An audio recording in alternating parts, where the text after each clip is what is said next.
There's so much generational experience that comes with distilling. I listened to Granddaddy talk a lot about Jim Beam would tell him they were farmers who carried stills on their back to really distill excess grain. And when Jacob came here to start a new chapter of our family here in Kentucky and started as a farmer, and so I think you're handing down your land, you're kind of handing down those traditions. And I think that's one reason why our family became so good at distilling. Being there, you know, and learning the ways of the ground, it really probably helped us instill a lot of those same qualities that lead to good quality whiskey to this day.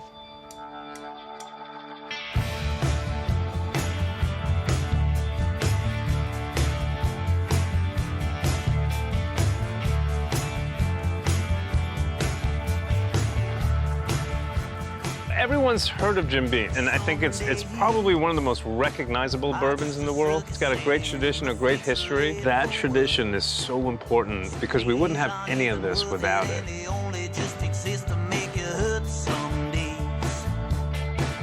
Some days are just a shadow of every day that's come before. Some days take away everything and then they still want more. My name is Freddie Noe. I'm the 8th generation family distiller here at Beam. This has been our home place since Prohibition. Jim Beam himself, my great-great-grandfather, purchased this land just a little bit after Prohibition started. He got right out of the business because of, you know, he didn't want to be involved in any illegal activities. Prohibition was repealed. He started the distillery up here, and we've been here ever since. My grandfather, Booker Noe, his statue's sitting right over there, sitting in a rocking chair like we're sitting in. But his contribution to the industry, you know, from our perspective, was pretty huge. You know, Jim Beam, the world's #1 selling bourbon, but in the 60s it was huge, and then in the 70s it started to kind of trail off. And Granddaddy, you know, saw that and developed the small batch collection. It's kind of funny, today, you know, small batch bourbon is a very widely used term. But that actually originated, you know, here with us at Beam, and my granddaddy, when he created Booker's was the first one. It was the first barrel strength whiskey to be released. In '87, he released that, and then 3 years later, he came out with Knob Creek, Basil Hayden, and the one we don't have is Baker's. And each of them have a different flavor profile.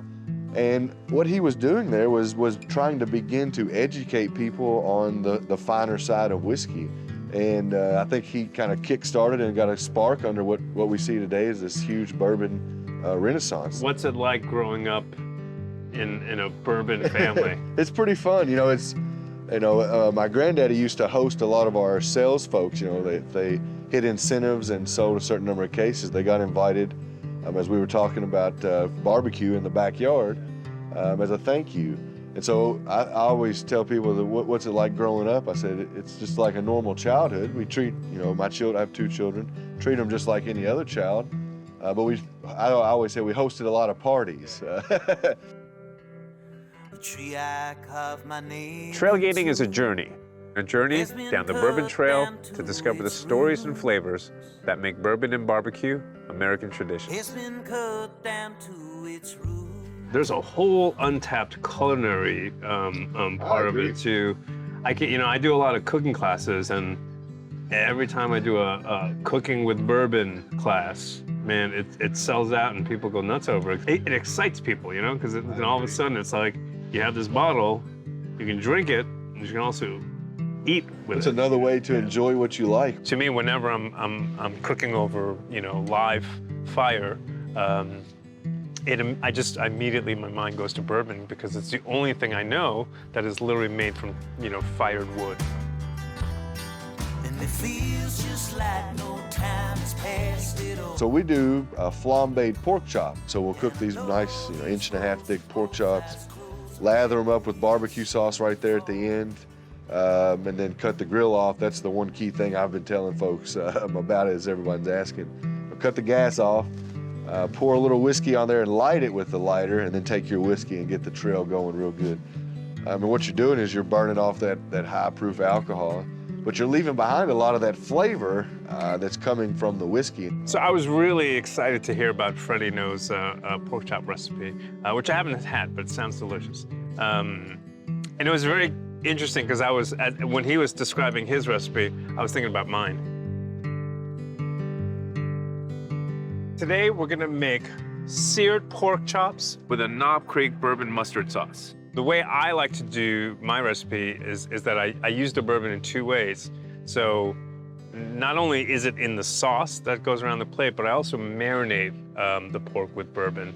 So it kind of, you have this double sort of 1-2 punch of bourbon, which, you know, it may be a little more complex than his version, but I'm a chef, so it's going to be. The most important thing is before I start cooking with any kind of bourbon, I always usually reduce it down. Get rid of the alcohol, intensify the flavor.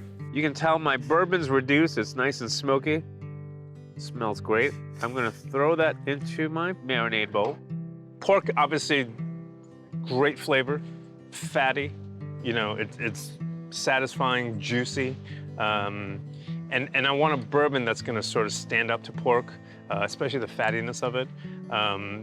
You know, but also like, they have to play nice together. And I think the Knob Creek is that perfect sort of robust bourbon. All right, so these beautiful pork chops are just gonna sit in this lovely marinade. Think of it as like a spa for your pork chops. So I got my Rider Deluxe on sear mode. I got it all the way up high, and I got hickory pellets in there because I really want a nice, aggressive flavor with the pork chops.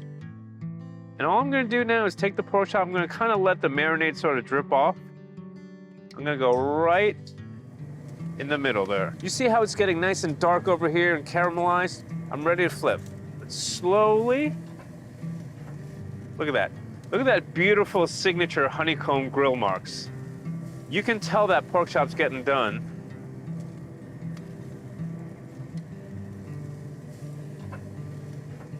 That's beautiful. Look at that char. Anytime we smell, drink, eat something that has that charred flavor to it, it taps something in like a deeper thing in my DNA. And it's very satisfying. It's satisfying in a way that no other cooking can be. So I've got bourbon, cream, and chicken stock. And that's my sauce right there, look at that. Bourbon is just so perfect because it matches the food that I want to eat, you know? I like food that's charred, I like food that's spicy, I like food that's, you know, bold, that's pungent. I'm gonna grab this beautiful pork chop right here. I'm gonna put it right on that plate. I'm gonna take some of my nicely charred vegetables. Everything smells and looks beautiful. And last but not least, this sort of pungent, spicy note of the mustard and the sweetness of the bourbon is gonna combine to give you an amazing sauce. And I'm just gonna go right over the pork chop with my sauce. So beautiful. This creamy, velvety sauce over the charred pork chop and the grilled vegetables.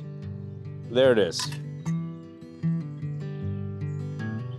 When do you get your face on this? I don't know. I don't know. That's funny. You asked that because one of my buddies was asking a couple weeks back, and I said, you know, it's not really up to me. You know, Dad still being around, and the folks here, whenever I guess they think I've earned the keep there, but that's got to give you a huge sense of pride. Oh, it does. It gives me goosebumps.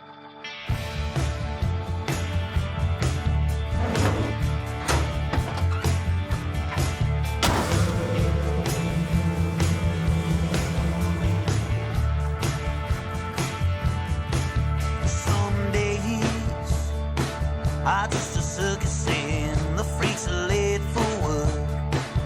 Some days aren't even